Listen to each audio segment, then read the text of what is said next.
فيجيتار بيتي، والله ده فيجيتار بيتي مش فيجيتار من بتاع المحلات الاكياس، ده كله عملته في البيت وباقل التكاليف. اللهم بارك. حطي لايك حلو للفيديو دوت وشير ونقول بسم الله ونصلي على الحبيب المصطفى. بصوا الفينو، الله اكبر. اللي ما حضرش الجزء الاولاني، الفينو بايت عندي، فينو بايت قطع عليه نص كوبايه دقيق وربع كوبايه سمسم وشويه من الملح. حطوا الفرن لغايه ما اتحمص كله مع بعضيه والدقيق يتحمص بالشكل ده. طيب ياسمين بعد ما بارد هتعملي فيه ايه؟ بصوا بقى، اول حاجه هبدا اجيب هنا الطحانه، والله باذن الله خليكي تعملي فيجيتار بتاع المطاعم، ماشي؟ هنبدا ناخد الفينو بتاعنا اهو بالشكل دوت. انا عشان عندي الطحانه كبيره، انت ممكن تفتفتيه كمان اكتر من كده بايدي الهون او حاجه.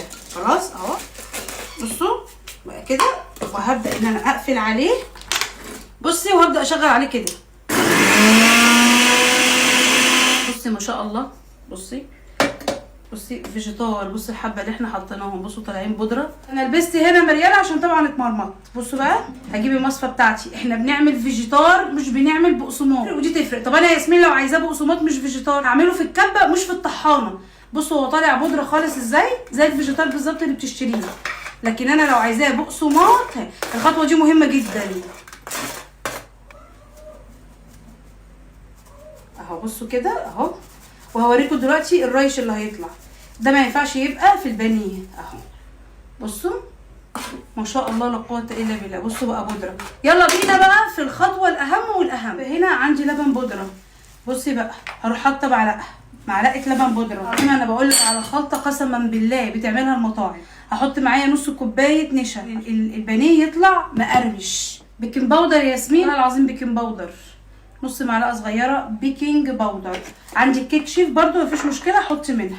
تيجي هنا للكركم، هحط حته صغيره قوي كركم مش كتير. العشق كله واللي هيخلي الفيجيتار ده عندي في حته تانية هو الكاري. حط شويه كاري، معلقه كاري كده تكون مليانه. بصل باودر. بصوا البصل هنا الباودر طول ما هو مكلكع كده جوه البرطمان تعرفي ان هو حلو. دي معلومه قالها لي حد بتاع بهارات امبارح. شويه بصل باودر، ما ينفعش نستغنى عنها. بودره الزعفران لازم سيكه كده عشان اللون الجامد. توم باودر ده اساسي. ده بقى اللي هحطه كله بلا تردد هو الجنزبيل. بصوا كميه الجنزبيل قد ايه. ايوه، حطي كل كميه الجنزبيل دي، عايزه 3 معالق كبار جنزبيل. اما بقى عشان نلاقي فيه الحرمشه والحفتشه لازم حته زعتر كده، كزبره ناشفه، وفلفل ابيض. فلفل ابيض ده هقلبه بقى كده كله مع بعضيه بالشكل دوت اهو، وهوريكي الشكل في الاخر. بصي بقى بعد ما خلصته كله بالشكل دوت اهوت، اروح معبياه في برطمان. والماده الحافظه بتاعتي عشان ما يعملش سوس ان انا احطه في التلاجة. ما ينفعش اسيبه بره، هيعمل رطوبه وهيعمل مني سوس بسرعه الصاروخ.